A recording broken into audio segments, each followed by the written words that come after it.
দাম তোমাদের সিলেবাসের অন্তর্ভুক্ত একটা খুব ইন্টারেস্টিং গল্প। উৎস তরুণের স্বপ্ন থেকে নারায়ণ গঙ্গোপাধ্যায় নামক লেখক দাম গল্পটা লিখেছিল।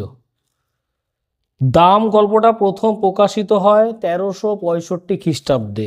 কত সালে? 1365 খ্রিস্টাব্দে দাম গল্পটা প্রথম প্রকাশিত হয়। তরুণের স্বপ্নতে নারায়ণ গঙ্গোপাধ্যায় দাম গল্পটা লিখেছিল। দাম গল্পের কথক হলো সুকুমার। কথক মানে কি? যে বলে সে হচ্ছে কথক। যেমন আমি বলছি, আমি হচ্ছে কথক। সুকুমার হচ্ছে দাম গল্পের কথক। দাম গল্পটা সুকুমার বলেছিল। কাকে বলেছিল, বিষয়বস্তু কি, ডিটেলসে বলছি, ভালো করে বোঝার চেষ্টা করো। স্কুল জীবনে তাদের কাছে এক বিভীষিকা ছিল অঙ্কের মাস্টার মশাই। অঙ্কের মাস্টার মশাই সুকুমারের কাছে বিভীষিকা ছিল। শুধু সুকুমারের কাছে না, সমস্ত ছাত্রছাত্রীর কাছে অঙ্কের মাস্টার মশাই বিভীষিকা ছিল। বিভীষিকা মিন্স ভয়, আতঙ্ক। অঙ্কের টিচারকে দেখলে সবার ভয় লাগতো। অঙ্কের টিচারকে দেখলে সবার ভয় লাগতো। ঠিক আছে? তো সুকুমার বলছে সেই অঙ্কের টিচারের ইতিহাস, মানে অঙ্কের টিচার কেমন ছিল তাদের স্কুলে। বলছে যে কোনো জটিল কঠিন অঙ্ক নিমেষে ঝড়ের গতিতে ব্ল্যাকবোর্ডে ছবির মতো সাজিয়ে দিত।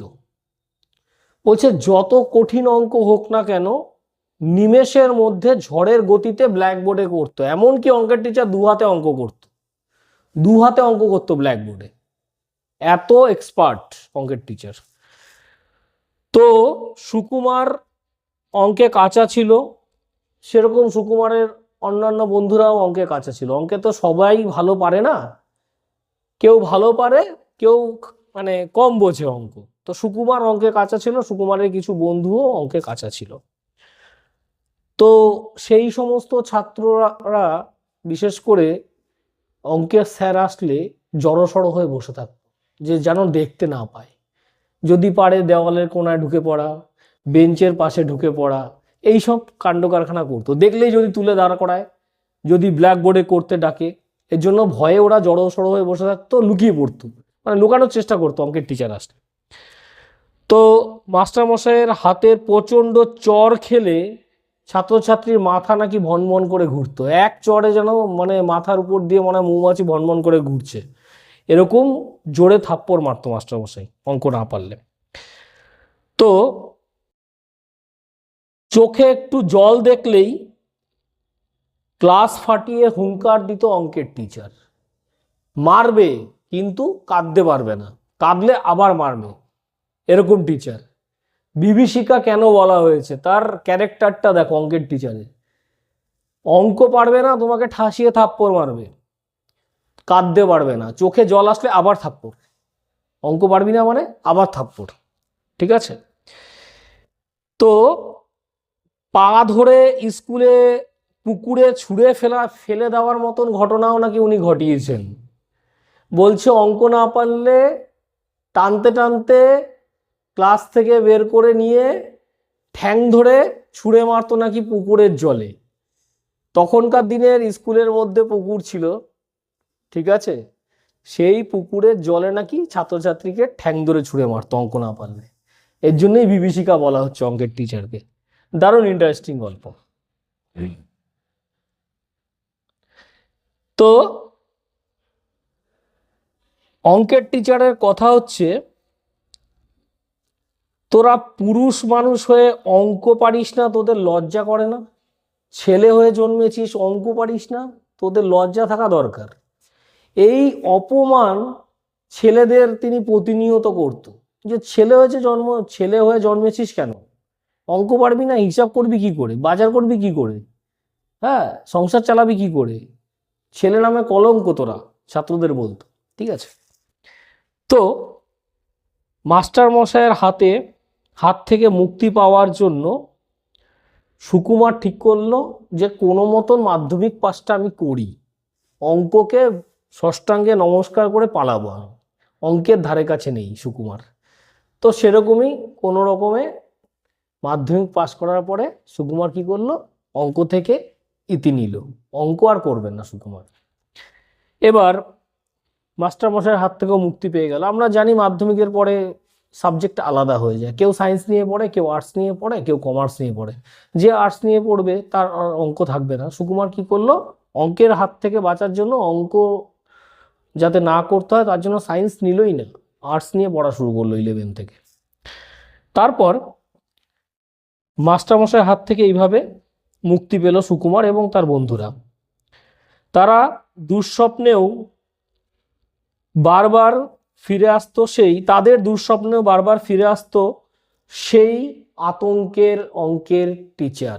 রাতেবেলা ঘুমালেও মনে হয় স্বপ্নে দেখতো যে স্যার এসে মনে হয় পিটাচ্ছে, স্যার মনে হয় এসে পা ধরে ছুঁড়ে ফেলে দেবে পুকুরের জলে, এরকম স্বপ্ন দেখতো তারা। মানে অঙ্ক ছেড়ে দেওয়ার পরেও ভয়টা কাটেনি মন থেকে কারো, ঠিক আছে। তো একবার একটি পত্রিকায় ছেলেবেলার গল্প লেখার ফরমাস পেল সুকুমার। এবার দেখো, সুকুমার 11 থেকে আর্টস গ্রুপ নিয়ে পড়া শুরু করলো। পড়তে পড়তে সুকুমার খুব ভালো লেখকে পরিণত হলো, একজন কলেজের অধ্যাপক হয়ে গেল, বাংলার, বিশেষ করে বাংলার টিচার হয়ে গেল সুকুমার।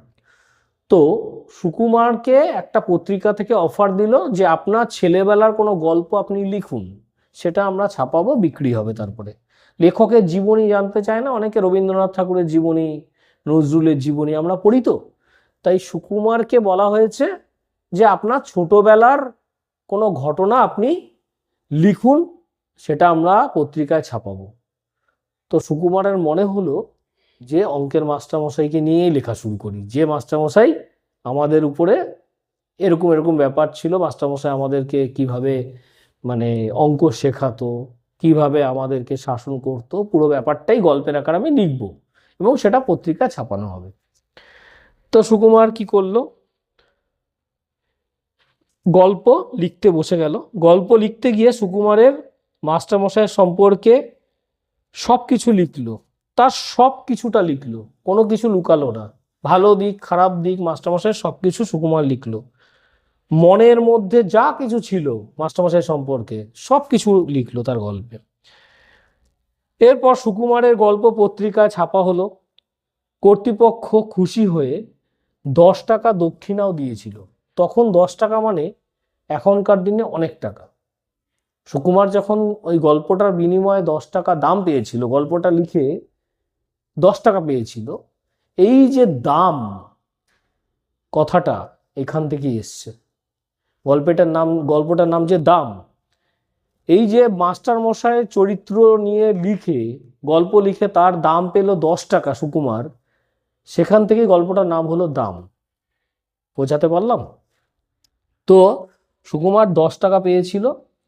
এরপর বহু বছর পার হয়ে গেছে, সেই লেখার কথা আর একটুও মনে নেই সুকুমারের।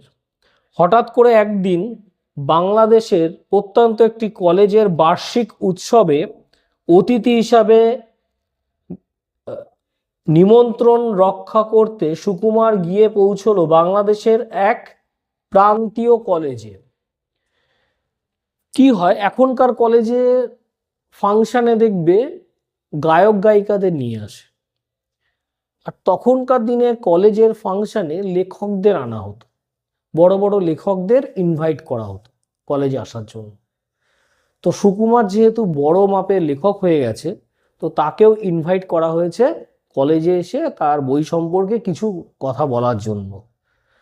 কলেজটা ছিল বাংলাদেশের একটা গ্রামের মধ্যে, তার জন্য বলা হচ্ছে প্রান্তীয় কলেজ। প্রান্তীয় মানে হচ্ছে গ্রামের, খুব গ্রামের মধ্যে কলেজটা, ঠিক আছে।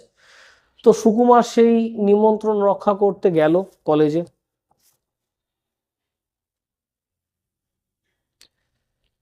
সুকুমার সেই প্রান্তীয় কলেজে যখন পৌঁছালো অনুষ্ঠান অ্যাটেন্ড করতে, তখন তাকে খুব আদর আপ্যায়ন করলো গেস্ট হিসাবে, ফুলের তোড়া টোড়া দিয়ে, খুব সম্মান দিয়ে, ব্যাচ ফ্যাচ পরিয়ে খুব আদর আপ্যায়ন করলো। সুকুমার সেটাতে খুব সন্তুষ্ট ছিল যে আমাকে ইনভাইট করেছে, আমি এসেছি, আমাকে আদর আপ্যায়ন করেছে, আমি স্যাটিসফাইড। তো সবাই অটোগ্রাফ নেওয়ার জন্য খাতা নিয়ে আসলো, যেটা হয় সেলিব্রিটিদের সামনে সবাই সে অটোগ্রাফ নিতে যায়, সুকুমার সেরকম নিজেকে বিশাল কিছু, এমনিও বিশাল কিছু ছিল, বড় ধরনের লেখক, তো অটোগ্রাফ নেওয়ার জন্য সবাই আসলো, অটোগ্রাফ দিতে শুরু করলো সুকুমার।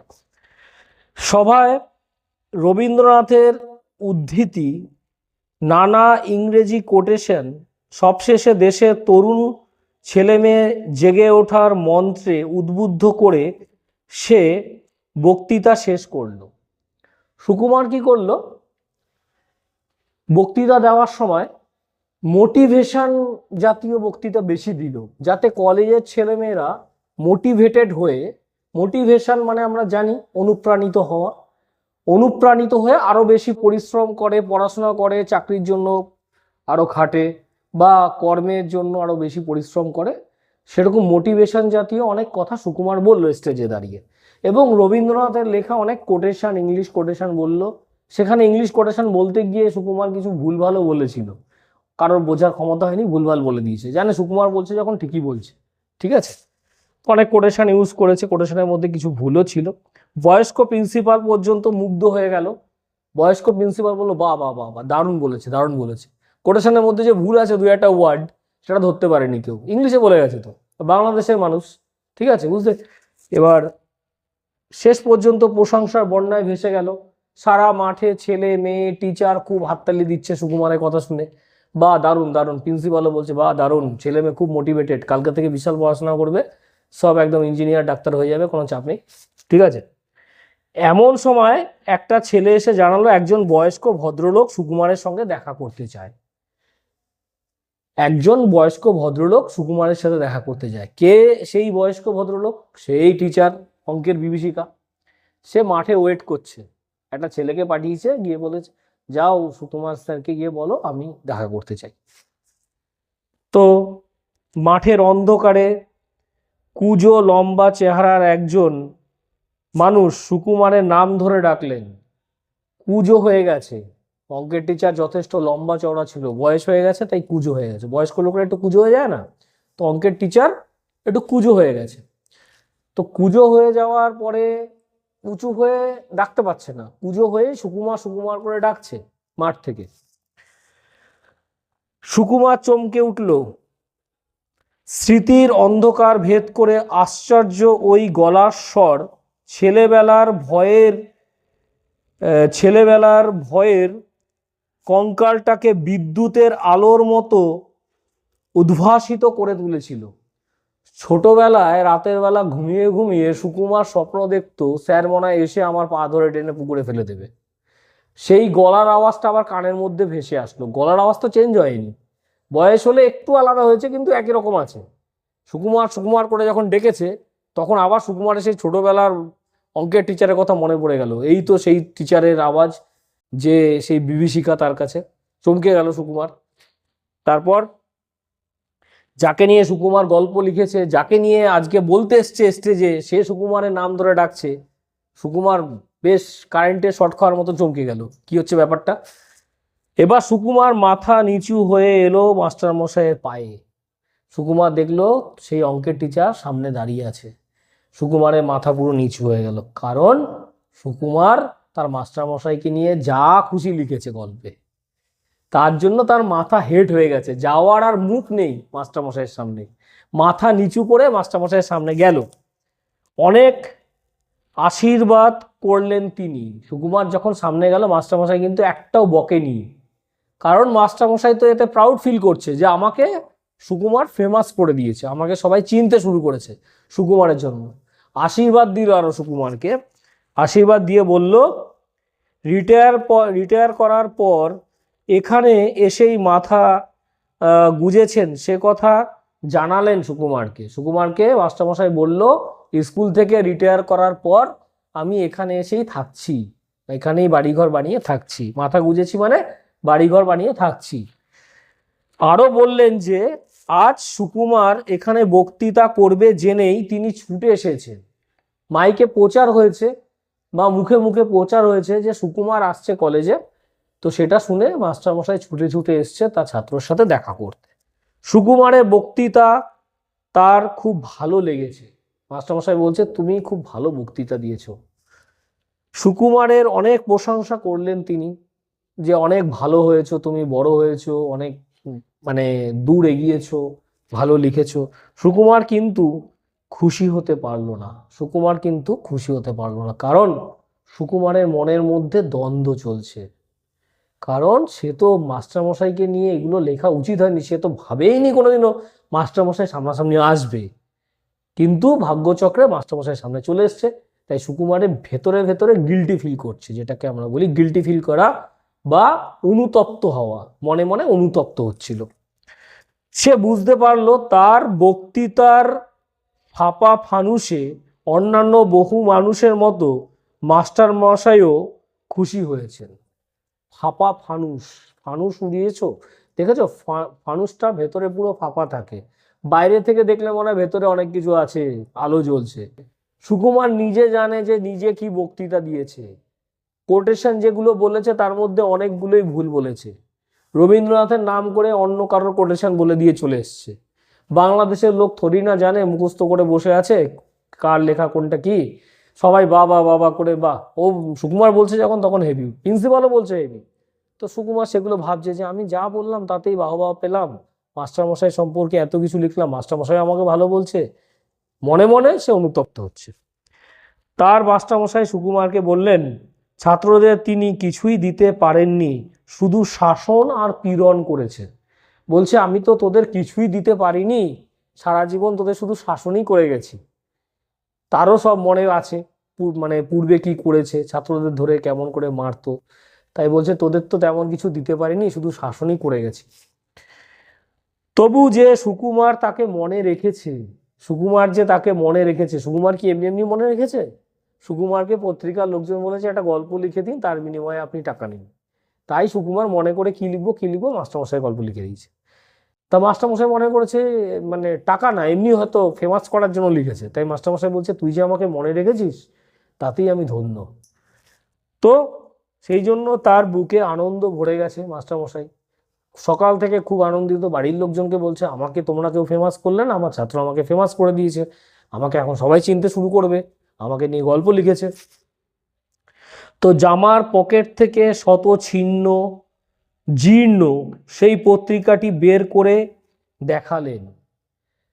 সুকুমার যে পত্রিকায় মাস্টারমশাইয়ের গল্পটা লিখেছিল সেই পত্রিকাটা মাস্টারমশাই কিনেছিল, কিনে অনেকবার পড়েছে, তার নিজের গল্পই পড়েছে বারবার।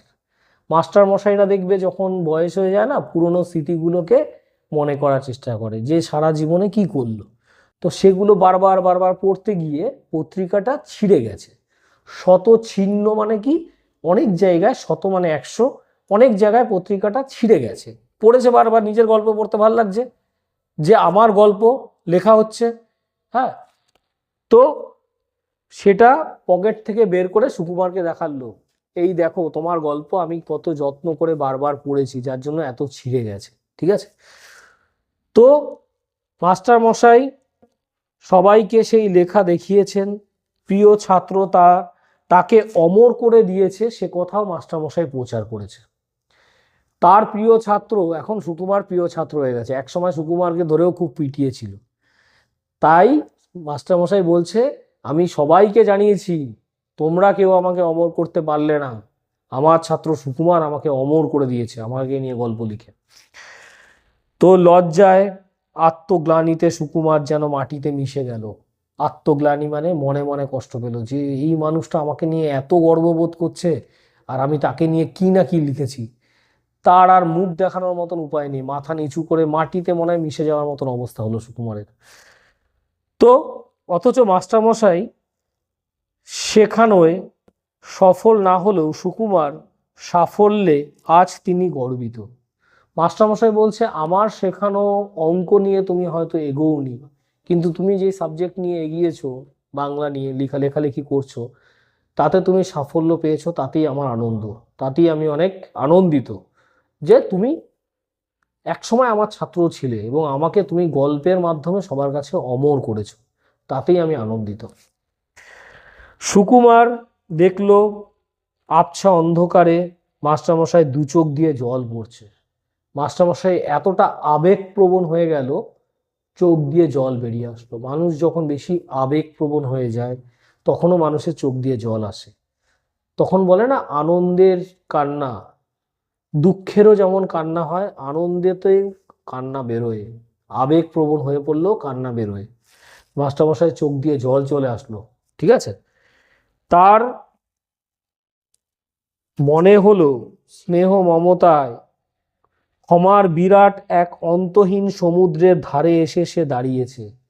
সুকুমার মনে মনে মনে হচ্ছে যে আমি কোথায় এসে দাঁড়িয়ে আছি, আমার সামনে এমন একজন ব্যক্তি দাঁড়িয়ে আছে যার মধ্যে এত স্নেহ ভালোবাসা আমাদের প্রতি, আর তাকে নিয়ে আমি এত কিছু লিখেছি। মানে সুকুমারের আর মুখ রইল না। ঠিক আছে, সংসারের অমূল্য রত্নের বিনিময়ে যার পরিমাপ করা হয় না, যে স্নেহ মায়া মমতা তুমি টাকা দিয়েও কিনতে পারবে না, অমূল্য রত্নের সমান।